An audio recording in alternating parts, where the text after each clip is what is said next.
And game one in the books between Golden Guardians Academy and Evil Geniuses Prodigies. Golden Guardians not looking like they are skipping a beat despite all the roster changes. But I want to start the conversation here after game one on the EGP side. XT, you're the one that was you had extra faith for the amateur representatives coming in here. So what are you thinking? What are you feeling after that game number one? Let's be real. That early game was pretty solid from EG Prodigies. I mean, they played to their win conditions really well. It was unfortunate Yukino got a little bit caught out in the early game, right, with Acadian's wonderful pathing. But from there, like, Faisal got a lot of resources, got a lot of attention. This Gwen was looking like a huge threat. And, you know, if all it took was maybe one or two fights go in favor of EGP, and they could go ahead and run away with it, because it looked like you were on the verge of snowballing. But unfortunately for EGP, I think if there's one difference between the two teams, EGP, I think, did a great job at punishing mistakes, but Golden Guardians did a great job at punishing all mistakes. Yeah.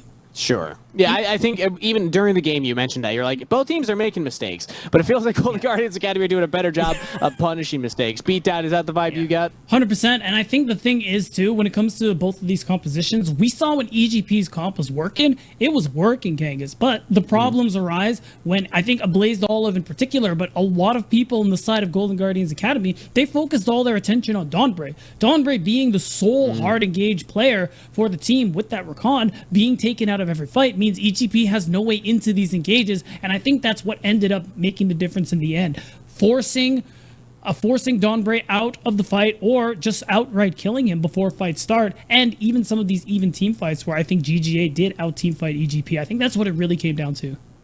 Well, tournament live's on the line now. Destrix, time to get excited about Golden Guardians Academy, because despite the roster changes, they're still looking good. Yeah, not missing a beat, as you said, Kangas.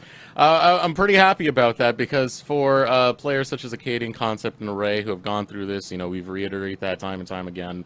They need some good news, man. They definitely need some good news. So, you know, being able to bring out the performance they did, I think was absolutely spectacular. I did compliment Acadian and his pathing and everything he was able to do for the early game to make sure that Golden Guardians didn't fall too far behind. So, a good start for Golden Guardians. Good start for GGA. They just need one more win to lock in their position in the double elim part of Proving Grounds. But as we're getting ready for a pick and ban for game number two, we're going to play a little game here on the broadcast. Destrix, unfortunately, we don't have space for you in this game, so we will be saying goodbye to you for a brief moment to rest your voice. I'll be having XCM Beatdown do a little bit of a draft for me. Every split, we do what's called the unofficial LCS expansion draft show, where we take a look at Academy players and see what the top teams in Academy would look like as LCS teams if they were drafted in snake order. We're going to do that now live on broadcast, but with amateur players in Proving Grounds if they were drafted into Academy. So let's take a look at it right now. We'll get XT and Beatdown and their thoughts. So this is it's going to be a little low budget here, everybody. I can actually see it's slightly misframed. Maybe I can fix this because we can't see XT's currently. Well, while I'm doing this, XT, I asked you to come up with a name for your team. Can you give me the name? All right, I thought about this. I have a lot of history in amateur, really, and I really wanted to go with a name that really represented my career in amateur and just overall the whole entire community. So I'm gonna go with XT Esports 2.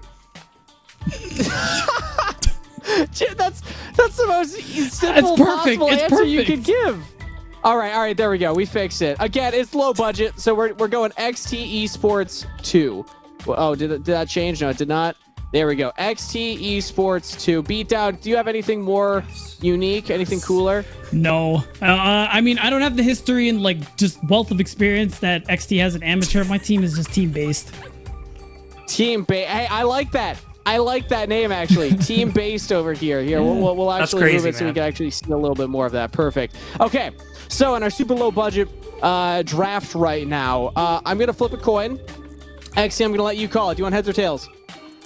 Give me tails. Tails never fails. All right. Do you want first pick or second pick in the snake draft? Beatdown can have the first pick. Damn. Beatdown gets the first pick. All right, Beatdown. Yeah. This is what I'm going to need from you. Tell me the position and the player that you will grab as your first draft of all players in Proving Grounds that are representing amateur. Okay. My first pick, I'm going to pick Shochi. Mid laner. Mid laner Shochi. Okay. All right. I kind of like that. I like that. Explain to me why so I can enter it in here. I think Shoji is a player who we said last split should have been in Academy like immediately with how good he played on Immortals affiliate roster when it was existing in the amateur space. He was in Immortals Academy, but it was so brief and I'm pretty sure he didn't play a game. And in amateur, he reminded us why that was a mistake. He's been playing out of his mind, especially since that second qualifier. He's the guy I want first. The best part is a lot of these players don't have actual player photos, either on the wiki or on their Twitter. So Shochi, this is what you get. A reminder for all players, have photos of yourself out there so that we can use them on broadcast. Shochi, first round lock-in for Beatdown XT. You now have 2 picks. Who are you going to go for? All right, well, I mean, everyone saw it yesterday. If you were watching the Proving Grounds finals, give me Gorica and Rovex, man. That bot lane, Okay. I want for sure. Gorica has been a consistent performer all throughout Proving Grounds, even on, we look at Barrage, we look at TSM Amateur, and now we look at his performance at Taco Gaming. Even though he didn't play during Spring, his performance has always been top-notch, and I always feel like he's been one of the most reliable ADCs in Amateur. Even though he took a split off, he's already performing so well with if not one of the most exciting prospects in support role right now, Rovex, who has shown a level of creativity that I haven't seen a lot in the support role so far. He's pulling out the Pike. He's pulling out, the Soraka, and he can play whatever else, is needed for his team. Rovex is, I think, such an exciting player here, and is really what I always watch out for on the side of Taco Gaming whenever I get the opportunity to watch them. So I really want to keep these 2 players together. I really want to be able to have a really exciting bot lane, which I think in one of the most important roles in the game, I would suppose. And I'm so excited to have these. I would have these 2 to see their development and growth into scene. I love it. So you're picking a bot lane pair together, which means we're back over to Beatdown. You got 2 players to lock in here. Who are you going for? Do I have a moment to talk smack, Mr. Kangas? Yes, by all means. XT. I picked Shochi first, thinking, damn, you know what? That second pick that I really want, I'm going to lose it. Surely XT is going to get it. And you left it up. I want Fnatic and Sniper. Give me both of them, bro. I can't believe you, bro. I can't believe you, XT. This is just too easy, bro. It's too free. I'm not gonna lie, team based is looking pretty based. Okay, we'll walk me through though. Give me a reason for Fnatic. All right, for Fnatic, like it's not even close. Like we have a lot of good junglers in amateur, in my opinion, but he is the best of them. And I think anyone you talk to who casts, watches it in any capacity would agree with that. He's been insane ever since his time with Barrage and Resolve last year, and now this year with 100 Thieves next. It's literally criminal he's not in Academy right now, but that's really great for me in this draft. So we're chilling. And Sniper, do I need to explain Sniper? Really? Okay. Do it for me, just for the audience that might not be aware of why we're excited about Sniper. Fair enough. Sniper, the beginning of this year, we were all super excited about this player who hit Challenger. What was it, like age 13? Something insane like that. And I want to say, yeah, I believe it was 13 years old. Yeah, and we've been looking at him for years now. Literally, like amateur and Academy has just been the Sniper waiting room for the most part. That's a little reductionist, but in some ways, it definitely is the Sniper waiting room. This kid is so talented, and the second he hit amateur, he hit the ground running and hasn't stopped since. He's going to be in Academy next year, but once again, for this draft, we take those. What's your rebuttal, XT? You got 2 more picks right now. Who are you locking in? Oh, man, dude, this one's going to be a toughie, man. Oh, dude. I mean, I'm going to be real. I also wanted to grab Fnatic as well. I'm gonna have to reset your points here. I think Fnatic is still one of the best junglers, but honestly, to kind of counteract it, I would also go with like Rosethorn in the jungle for myself. And the reason being is that I think he is that veteran presence at the moment in amateur. I think you can see it really clearly with his play right now over on COG Faith, which we will get to see a little bit later. I think Rosethorn is also a jungler that I think it's criminal that he's not in Academy right now. I think he is absolutely one of the best, one of the best junglers on like knowing what he wants, knowing what he, playing to his team and being able to be super active and just enabling his team to really just go here. And, you know, I know it's a little bit of a curveball. I know it's a little bit different from what I originally sent you, Kingus, but that is going to be the first one. That's the thing. I don't have a picture ready for Rose Thorn, but I have a stand-in. Who's your second, though? We got to go quick here, so give me your reasoning fast. Yeah, exactly. I got to go. One of my favorite top laners that I have had the pleasure to know and work with, I'm going to go Dragoon over into top lane. Nice. Respect. He is one of the best top laners that I think has shown consistent results all throughout his career in Proving Grounds and in Amateur in general. I think he has so much room to grow. And, you know, a lot of people would say that he has started off as like, oh yeah, he's just a Darius one trick, but he's made an active approach to really expand his champion pool. He's played a ton of unique champions at the top side. I think he's one of the few people that's also played like stuff like the Sack, or maybe even, you know, Akshan back in spring, right? He's, you know, he's very common collected. He's versatile as a player. Exactly. But I do gotta stop you there. We are getting ready for pick and ban shortly. So Beatdown, you got 2 more picks. Who are you going for? All right, real quick, for AD carry, I want Masu, and for support, I'm going Donbray. Ooh. Masu and Donbray. All right, talk to me about your bot lane together. I'll give you 30 seconds total. All right, Masu, first split in Amateur was in summer. Dude actually played pretty out of his mind on Team Pending. We were really surprised about that. And I mean, Academy, even though you want to win, it's also about development. I think he still has so much potential, so much room to grow. You pair him with a support like Donbray, who's so good at making space for his bot laner, for his team overall. I think that's a great pairing, and I think that rounds out this team really nicely. Perfect. Clear, succinct, and to the point. And I gotta say, this is a based team. What did this I tell you? Really cool. It's just, you I'm even a got like different guy, Masu in there as like another super young player. Come on. High ceiling. So this leaves XT with 1 mid laner before we get back into pick and ban for game number 2. Who's your mid laner that you would draft out of the PG amateur players? Don't got a lot of time here. My last pick would be APA, and I think he is a team player to the core to really round this team up. I think he is an extremely diverse champion pool, right? He's known for his Aurelion, so he's known for his Nico, but he's also shown the time putting in stuff like the Swain or the Azir or even the Victor, right? He is definitely a team player, core to core. He can carry games, and he's also really good at just being a great leader overall. And also my apologies to APA, because I had both of them send their top 2 in each role, and they did have APA, but he's the one player that I didn't actually get loaded into here. So I will fix this for the social post with Rose Thorn and APA's photos represented. But that is it. The drafts for each 2. Let us know on Twitch who you think has a better draft, XT Sports 2 or Team Base. But with that said, we'll bring back in Deserix to get ready for pick and ban of game number 2. Deserix, what are your thoughts? How would you rate them? I am actually I'm actually a fan of beatdowns. He grabbed Donbray, which is already a big pick for me. He's got Sniper. I mean, I know NFT and Dragoon and everything XT. I'm sorry, but I got to go with beatdowns team based. Okay, well, there you go. You have our opinions, everybody. Again, give us yours in Twitch chat. And with that said, pick and ban is ready. So we're going to pass it back over to Deserix and Beatdown for the call. All right, thank you, Kangas. In game number 2, EGP lives on the line. They got to swing for the fences if they want to stay in this one beatdown. They sure do, Eric. And yeah, tournament lives are on the line. Remember, everybody, we're in the playing stage. So although they're playing for the chance to get into the double elimination bracket that starts later on this week, they still have 1 life to be able to actually make it there. And with EGP's backs against the wall, we may lose our first amateur team already, have our first casualty. First casualty seems like it's coming up soon. We'll find out if EGP can swing back, because they did have some moments of brilliance in that last game.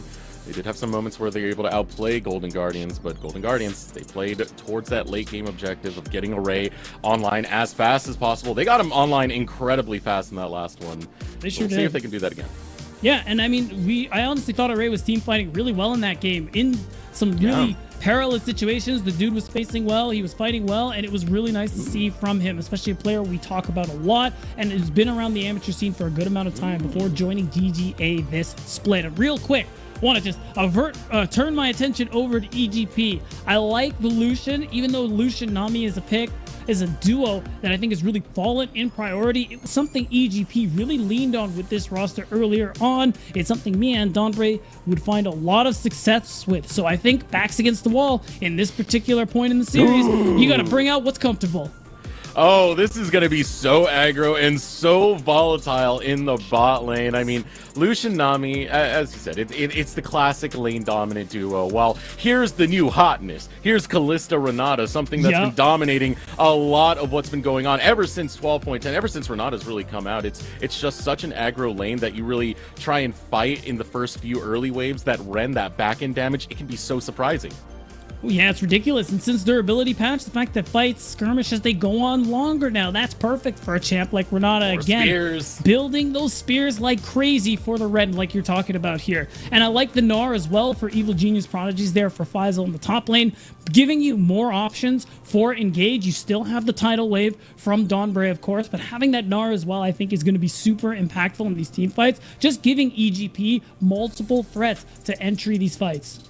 Yeah, no, this was an R that was slightly nerfed, lost a little bit in the base health and regen. That's Not true. going to be the biggest thing, but can affect those early stages if you are being a little bit too aggro on that end. We do head into the second phase of the draft right now. It's going to be targeting the jungle pools of both sides. Viego taking off the map, but Cadians play a lot of that throughout the regular season. We saw what Yukino can do with that Talia. The potential was there to pop off, even though he didn't quite hit that threshold. So 2 priority picks already taken off the map. Yeah, and I particularly like the Viego ban, especially because, again, you talked about it, even though they are small nerfs, Mini Gnar, we know, has always been historically very squishy, and that being even more so on this current patch we're playing on, you want to remove things. Exactly. Xin Zhao, those strong early AD junglers where you can skirmish, you can go for these early dives, because that is when Gnar is the most vulnerable. So taking that off the board, I think, is a really smart call. Really focusing those jungle pools.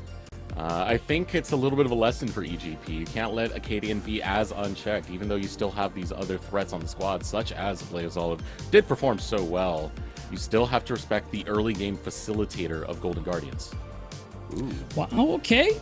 Is that Okay. you know, we'll hold that thought. The Trundle ban, this is an interesting one. I wonder if Acadian is setting up for maybe a J4 or something. Or early skirmishing potential, a lot of gank potential. Okay, we're seeing it, Eric. We are seeing the first Belveth PG, and it is going to be in the hands of Yukino. We have seen him in the past play really well on those farming style, higher impact in the teamfight junglers, things like Lilia, things like Udyr, sort of, and now seeing that one come through for Yukino, I think is pretty nice in this situation. All right, Concept, just do it. Come on, Concept. No.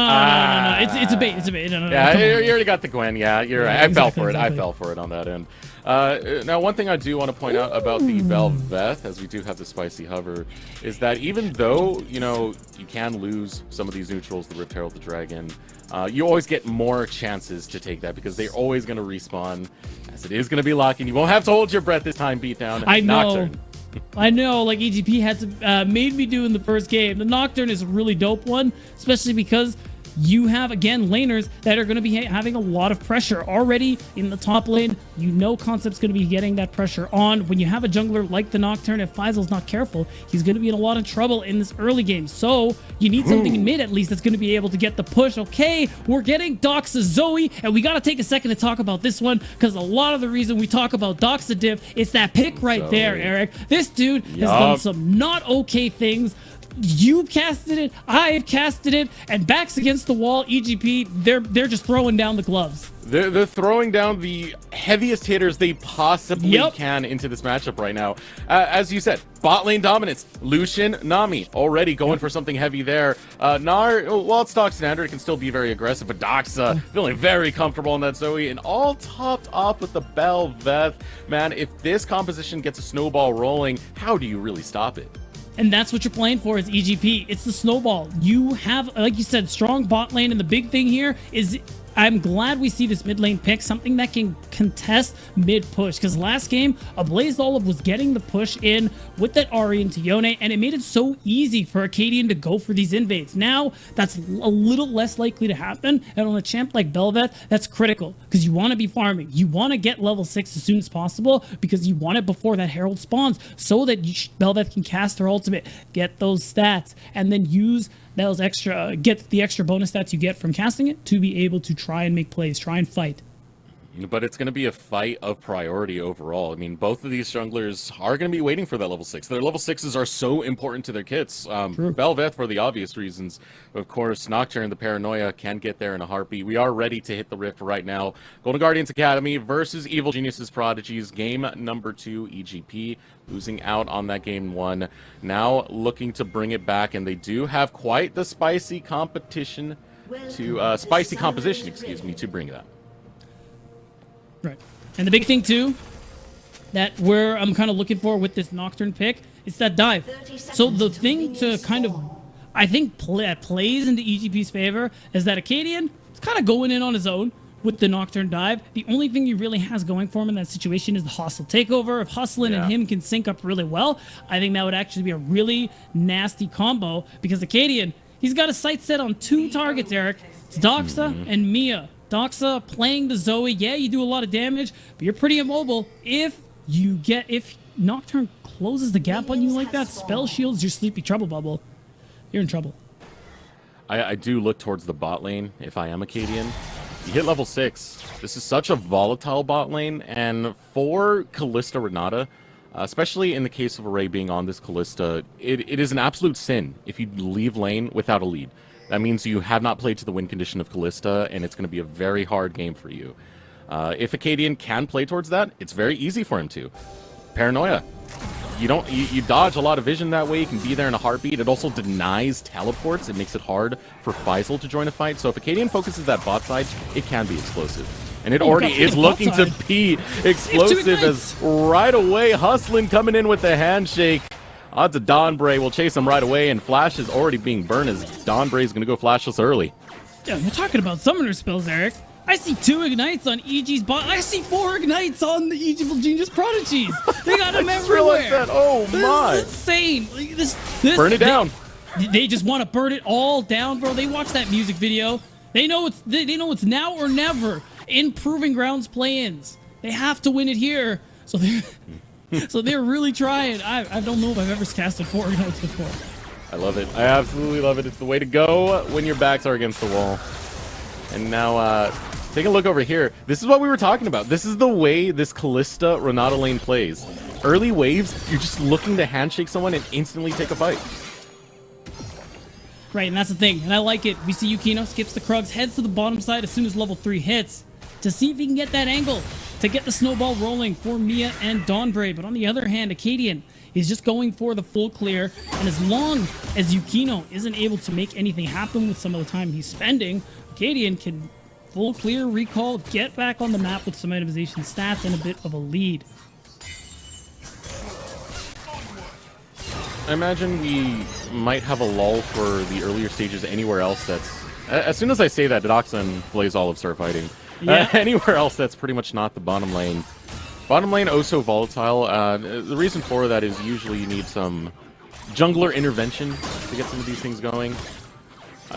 You know what? I'm going to scrap all of that beatdown. I'm going to scrap all of that. Yeah? There's so many low health bars, and they're just fighting. EGP, just fight, man. Just fight. Oh my god, Doxa? Just fight. Just fight, man. Just fight. Just fight. Just scrap it out. This is amateur, baby. This is what we do. We're scrapping There's gonna be no all law. the time. No laws, no junglers needed. We're just going hand to hand with these laners. Yeah, the point I was going to get to is junglers aren't going to be really doing too much until those level 6 points. True. But apparently the lanes are. Yep. Okay, we have an opportunity this time from Yukino. Flashes up on both Array and Hustlin. Oh, no. Wrong way to go. Array walks right into Yukino's grasp. Into the blink of an eye. He is down. Yukino grabs first blood in the bot lane for EGP. And that's perfect. That's exactly what you want to be happening here. Acadian's going to go for the invade on the other side, walk away with what he can. But first blood over to this Belveth, the champion, who's going to be doing a good bit of snowballing here. Bodes very well for Evil Genius Prodigies in this early game. And what a cheeky play. Yukino comes down to the bot lane. On a ward. Okay, whatever. Clear it out. It's gone. Go clear my bot camp. Come back to the same exact bush and do it again. Dude, it's great, because Array's like, yeah, surely Belveth's not here again, right? I'm just going to go place a ward for when she could be here. Psych. Surely she won't be here a third time. You just watch Yukino start pathing bot again. But no, For those plays like that are usually risky. Of course, you are giving away time. You have to spend clearing and things like that. And on Belvic, you don't want to be falling behind. But that's the confidence. You come back as Yukino knowing, hey, this is going to work. We're going to get him this time. And they did. Yeah, good start coming out for Yukino. Acadian still power farming into that end, getting more camps. Just pretty natural on that end from Yukino, really camping down into that bottom lane. But Acadian, as we said, wants that level 6. Now, Beatdown, do you agree with me? Do you think Paranoia is going to be targeting towards the bottom lane, or do you see Acadian placing that elsewhere? So I'm looking at it's likely going to be Mia or Doxa, because besides Flash, you don't have any mobility as the Zoe, and the way she wants to play is poke from range, and if Doxa missteps, you get that opportunity to immediately close the gap. I think that's an opportunity Acadian is also going to take. For Blaze Olive, Emperor's Divide, Shurima Shuffle onto Doxa. Yeah, good luck getting out. Yeah, exactly.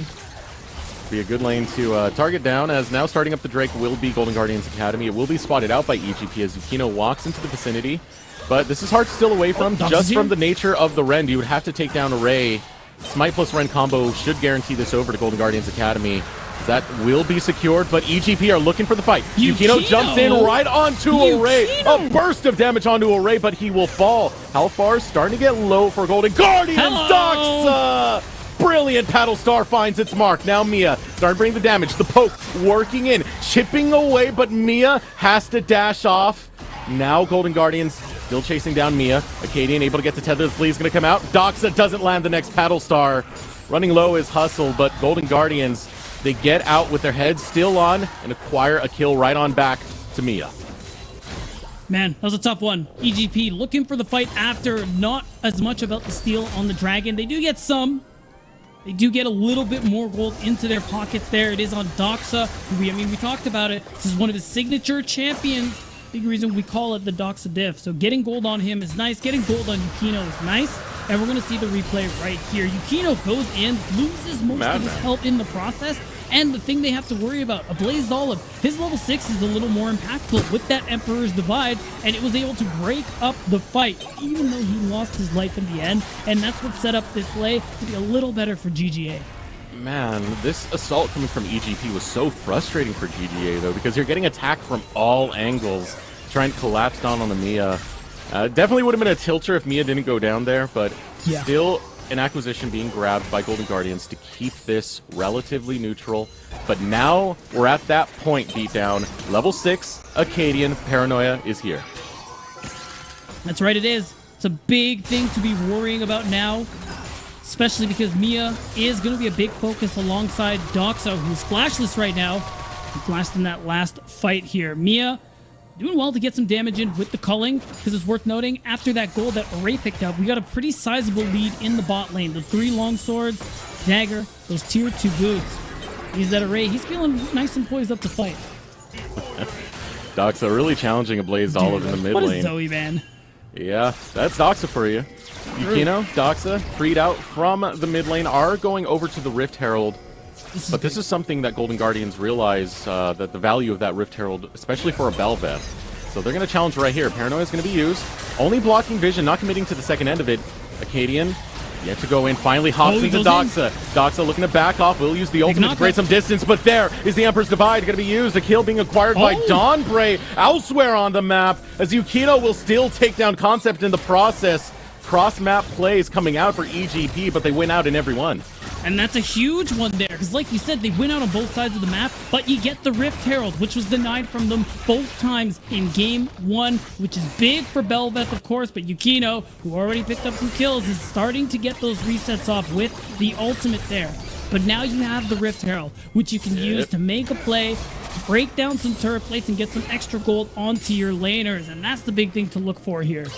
Okay, this is what we missed right here. We did see that kill. Oh, Dawnbray. Dawnbray, such a beautiful bubble, and then Mia's burst to follow through. I blinked. I blinked. I did too. God. Okay, you know what? Yeah. Maybe we're bringing Lucianami back. I don't know. No, don't bring it back. No, you're right. My bad. Yeah. We want to keep it out. Because that's scary. It's good. Well played. Evil Genius Prodigies. Yeah, Evil Genius's Prodigies. Good play coming out, setting up this early stage, especially getting that transformation for Yukino on the Bel'Veth. Yeah. So nice to have. We'll have the Rift Herald alongside that, and it's kind of twofold now, as Rift Herald was buffed, so it's more gold going over to Yukino on top of the transformation. Yeah, which you're pretty happy with on that end too. Now, eyes are on Acadian. Very similar. Oh, hold on. Wow. Ray instantly using the ultimate, but Hustlin is thrown it to the wolves. Instantly destroyed, and Acadian's just like, never mind. Let's not do this play. It's all right. Back out. Eric. Surely Belveth is not in that bush again, right? Falling for it for the third time. As Paranoia going out into the mid lane, looking to collapse onto Doxa. Doxa gets underneath the tower. Acadian's able to get the fear and rushed right on out. He will survive. An easy kill picked up by Acadian. That is experience at work. Yeah, and this is what we were worried about too. I think Doxa's flash just came back online. Something that means it's pretty easy for him to get that kill onto Doxa. But now, because I'm showing up mid, I don't think they're going to get this turret. But again, much needed gold in Yukino's pockets, in Mia's pockets. Two big damage dealers in this composition overall alongside Doxa. So I think so far with this lead EGP have gotten for themselves, things are mostly going how they want it to happen. This is a good start. Yeah, about a 2K lead separating these teams in favor of EGP. Now, EGP going to transfer that lead over to another neutral objective. Dragon is on the table. Not going to allow Golden Guardians to get that late game Dragon stacking like they did in game number 1. They will secure this Drake, and very well needed. Again, it plays towards that Belveth win condition. Sure does. Get to cast your ultimate once again, which is a feels good, and you're right. Soul has been denied. We haven't seen a lot of early game attention on the top side like maybe we were worried about with Gnar and the changes coming through. However... Oh, Blaze Olive denies the hop, but taking an interesting path here is going to be Faisal. Acadian follows through and will get the tether, get the kill. Well, beat down. You had to talk about it instantly. There's the violence. I know, it's the caster curse, you know, but I think that's okay because realistically, you can fall behind a little bit as Gnar. It's not a big deal. What's really happening here is that Mia, along with the rest of EGP, they get first turret bonus gold here, and it's pre-14 minutes, so that includes the plates. With Acadian spending so much time topside, this gave the opportunity for Evil Genius Prodigies to get more gold in all the right places. And being able to stop this siege is oh so important. Once the fishes start spawning from the Belveth, that siege can be absolutely massive and take down a turret in record time. But that will be ceased over down bottom lane. As Golden Guardians look to get their footing back on this map, they're going to set it towards the bot side. Acadian already setting up vision towards that end. EGP have a lot of vision already established on the upper end of it. So not too much to be found for Golden Guardians here. Really, you're just fighting for map control than anything else, as not much to be picked up off of the map. Yeah, now it's just getting up vision wherever you can, trying to see what you'll be able to find. Now, Mia Donbre. Comes the Paranoia, calling, used, jumping in is Acadian, wants to get the pick onto Donbre, will grab that kill, and Mia falls down as well. Acadian's still alive, but Doxa will be able to clean up the kill. Now, Yukino shows, but there's 3 right there, Yukino. There's 3. You're good, but you're not that good. Not going to take that fight. No, this is a really nice catch out there from Acadian. That's twice now. He's held his Paranoia to the very last moment until the perfect opportunity comes through. And it's played out beautifully for Golden Guardians Academy. However, it'll take a little more than that for them to get back the lead that they have lost to EGP so far, especially because I think they might lose a little bit more. Look at Yukino. Ooh, the chase coming out from Yukino and Doxa onto Array and Hustlin. Yeah. Now the flank from Yukino. Yukino jumps in, hostile takeover going to be used, but doesn't really do too much. Yukino now hopping into the form to get some burst damage onto Array, but has to back off. Here comes a Blaze Olive, and Yukino gets dropped by Array's Rend. Ooh. Array still looking to hop in, but falls low in the process. Ticking away. Payback not going to be channeled. Now jumping in is going to be Faisal onto a Blaze Olive, who still gets the kill onto Donbre. Now the chase with the Sleepy Trouble Bubble. Hustlin will sidestep. And with that trade, 1 for 2 in favor of Golden Guardians, who fight it right back. I think we ought to take a second there, Deserex. That was marvelously played by Array and Hustlin. Just to be able to live, not only live long enough, but just to be able to live here. You see it, it's the 1v2. The hostile takeover comes through, and Array is like, no problem, sir. Nothing to be seen here as he buys time for a Blaze Olive to come through. While he's autoing Doxa, he procs the Rend onto Yukino. It's just nice and easy for Golden Guardians ADC. So nice, and this last little bit right here, even with the Blaze Olive being in a bad situation, he still grabs a kill onto Dawnbray. Yeah. It's a big deal, too, because this is here. It's a lot of your damage in the late game. Kind of your, alongside with Gwen, your big scaling win cons. If things with the Kalista don't go as well in the early game. And don't worry, like they have. So Ray's in a good spot, too, I gotta say. So we're getting to these points now. Mythics are starting to come through. But you gotta, I will say, EG gotten a little more in their pockets. So now they're in a position where they can be fighting for this. Oh my god! Mia! She is a lunatic. Just hops right into a Blaze Olive and sends him straight back. Taking a recall. Now looking for the fight is going to be Golden Guardians, but Acadian instantly backs right on. Now gets caught by the sleepy trouble bubble of Dawnbray. Payback goes out, and Acadian goes down. Now Yukino trying to survive in the middle, but will not get the resets in time. Making our ultimate going to come out from Faisal. Picks up another kill, but Faisal runs low. Doxa heading out, so is Dawnbray. Looking for another sleepy trouble bubble. Will not find a pick. Doesn't want to challenge it into Hustling, who has that handshake. Golden Guardians Academy, EGP, they're fighting back and forth, blow for blow, but Golden Guardians, they keep edging out ahead.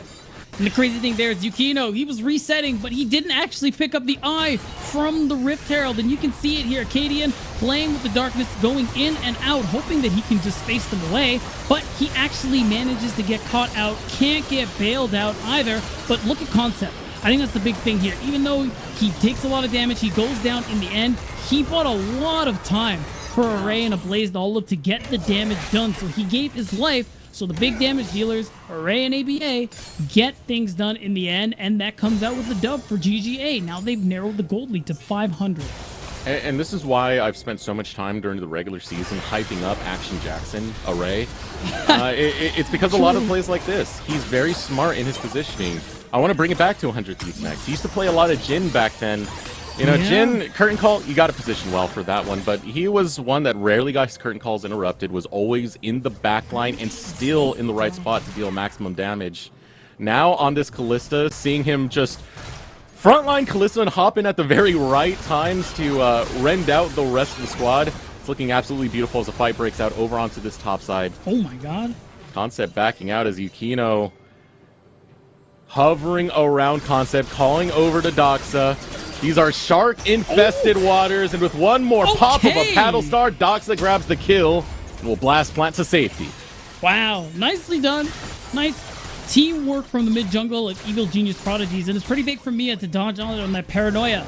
You take down that AD carry, you lose a lot of pressure on the map. Instead, it's Mia pressuring Array. Mia onto Array, the calling goes off! And just like that, Mia's showing up the Academy ADC as Faisal will show up a Blazed Olive. Blazed Olive looking to hop away, throws another house, but Faisal can't land it right through the wall. And suddenly, EGP, it's a 4K gold lead against an Academy team beatdown. Just as quickly as GGA started to catch up, EGP are running away with it again. And it's from just so much individual plays, nice teamwork from various duos of the roster. And it all started off with Mia Dawnbray getting that nice pick off onto Array, onto Action Jackson, who you were just talking about here. And that's getting EGP control here. They're able to push some of these waves out, clear out vision like you see Yukino's doing. And it means that this next dragon is something EGP can definitely be playing for. It'll be a late Ocean Soul if anybody gets it, but the fact that you're denying Soul Point from Golden Guardians in the process makes it well worth it on its own. Ooh, set up onto Array, easy knock up the combo. Yukino with a brilliant flank to come out. And now Array sent to the respawn for the second time within a minute. Brilliant attacks coming out from EGP, really taking out those carries from Golden Guardians, and they're not done. They're going to transfer that over to the bot lane to set up a siege, even get a slight little goodbye knock-up on the Concept. Yeah, just a hey, how are you? Just so you know, Pat on the back. I'm nearby. Don't ever forget that. So it's making it so that they can easily pressure and get the remaining damage off this tier 2 turret, and even more gold, even more ability to get push on the bottom side of the map, stack these waves up to make it easier again to contest Dragon and even contest Baron. Having that wave pushed in on the opposite end of the map, something very useful as well. Faisal hops in and Ablaze Olive is going the wrong way. Hostile takeover is going to go on to nothing. Tidal Wave going to be found onto the backline. Faisal will drop. Yukino starting to run low. Here's Golden Guardians are turning around the fight. Yukino gets picked off by Array. Handshake not going to land onto Mia. Look at the sidelines though. Doxa still getting a lot of chip damage in. Bubble goes out. Dawnbray runs low. Golden Guardians, all 5 still up. Faisal, Yukino, both dropping, and Mia's looking to make that a completely different situation. The heal's coming out, but the kill found by Blaze Olive. So Blaze Olive will chase down onto Dawnbray and scatter the hopes of EGP 1 kill at a time. And man, that was a scrappy one, but a nice catch out from Golden Guardians Academy there. You saw it. Acadians saw the angle. Array and Hustlin managed to keep them locked down just long enough for him to join the party. And it's an excellent use of the stasis from the stopwatch he had for himself. We're going to see it again. Starts with Faisal, his jungle and supporter moving into lane and thinking, okay, we have this one, but ABA, he does it again. He buys time for the rest of the team to get here and set up a beautiful turnaround for Golden Guardians Academy. Yeah, that was immaculate. Because before Golden Guardians are even fighting that, before they're really committing to that fight, you have 2 members of Evil Genius's Prodigies who are already low health. That is such a good setup coming out. Mia, all the credit in the world. As I said, I really like that EGP still try and make plays even when their backs are against the wall. It's the right thing to do than just bleed out. But Golden Guardians, they got the better hands on that that last fight. Yeah, it was a good catch out. Still, EGP in a pretty good position here. If we talk about gold, they are ahead about 2,000. And they still have time to be able to potentially set up for this dragon here. Because of the health traded, because of the low respawn timers, Golden Guardians Academy didn't get an opportunity to go for the Baron. Again, Acadian is so fast on pressing the paranoia, and it results on another kill. Mia goes down. Faisal runs low thanks to Array and has to head over towards that top side. Golden Guardians picks onto Mia, opening up the map, cutting up the map, and holding priority, holding control when we're just 13 seconds away from Ocean Drake spawning. And that's brutal. Mia being out of the picture means you're in a lot of trouble unless you can do something big here. Yukino, he's trying.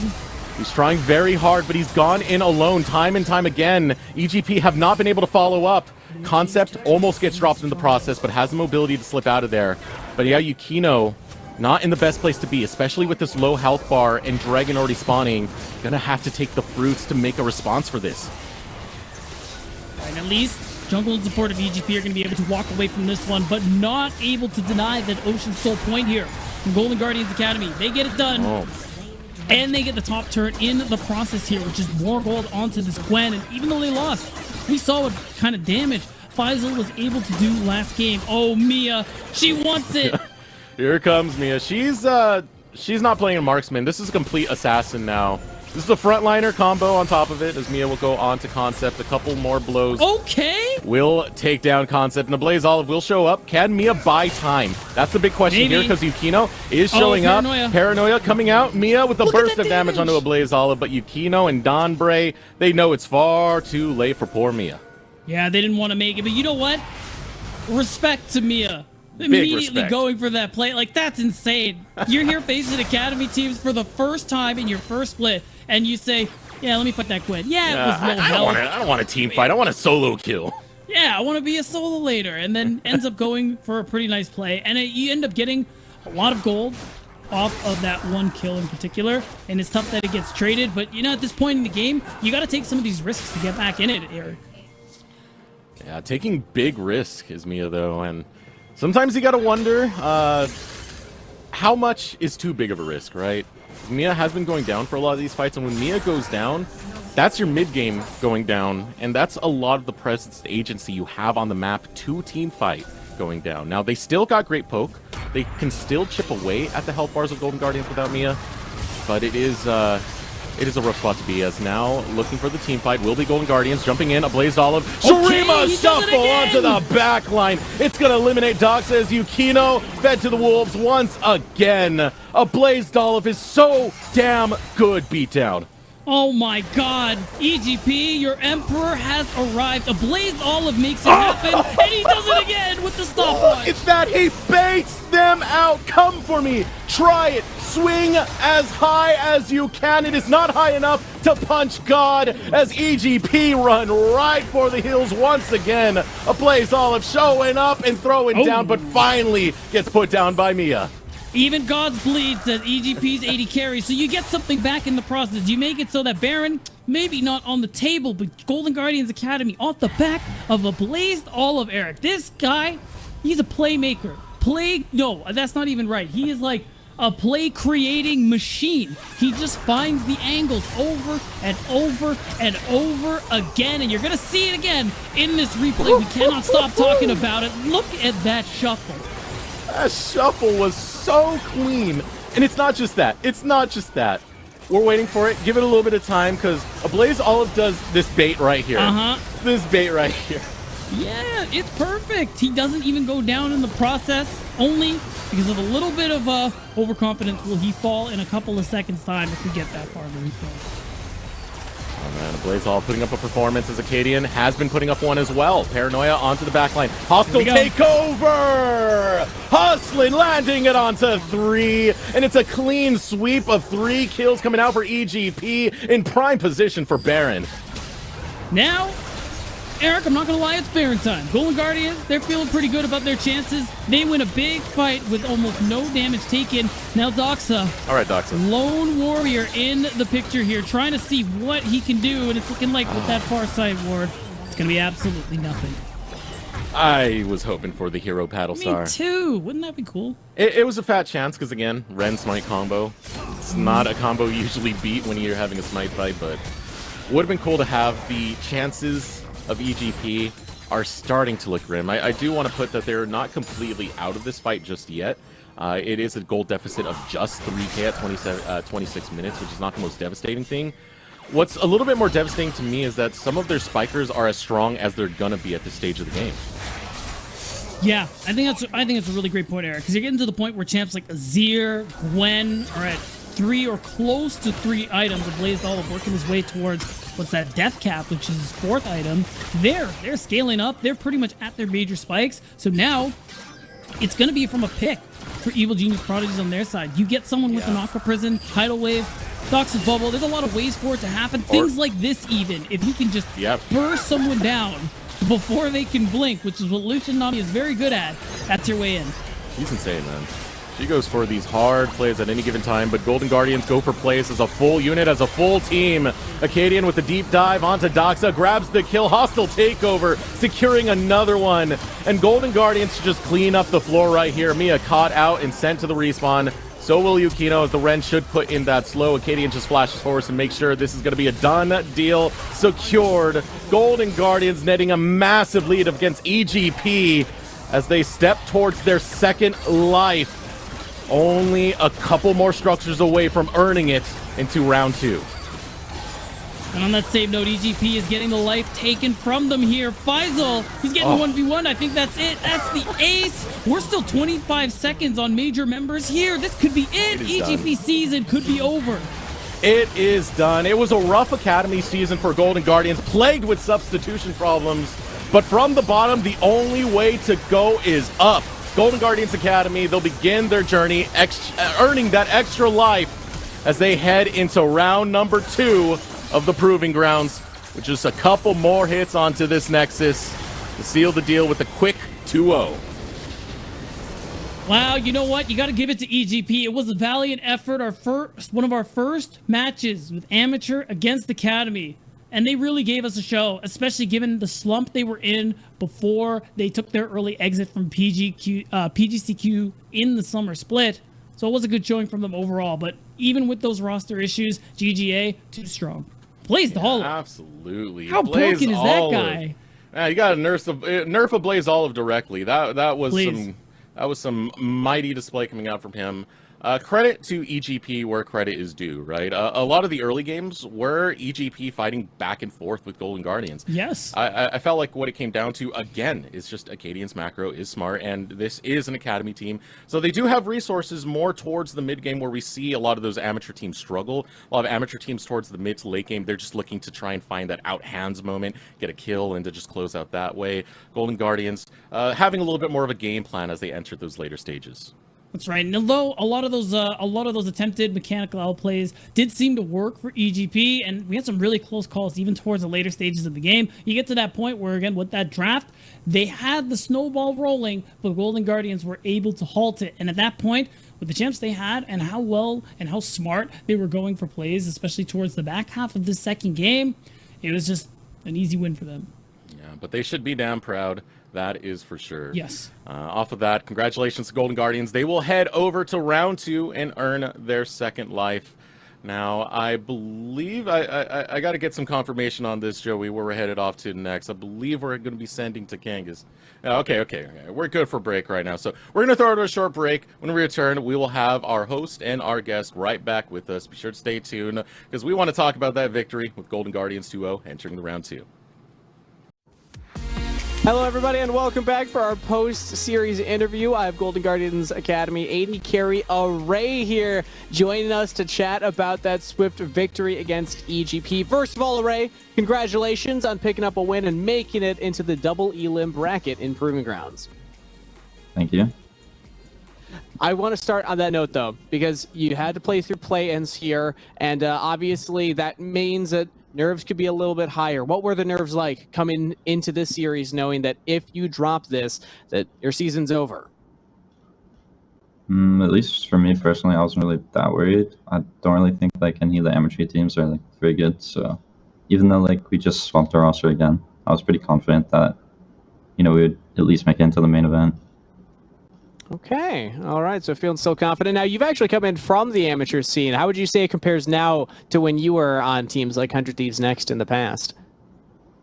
I think a lot of like the good amateur players kind of already got picked up, and there's like a new era kind of amateur players that are like still learning. So like all of the amateur players from like when I played like last year, like most of them already got picked up, so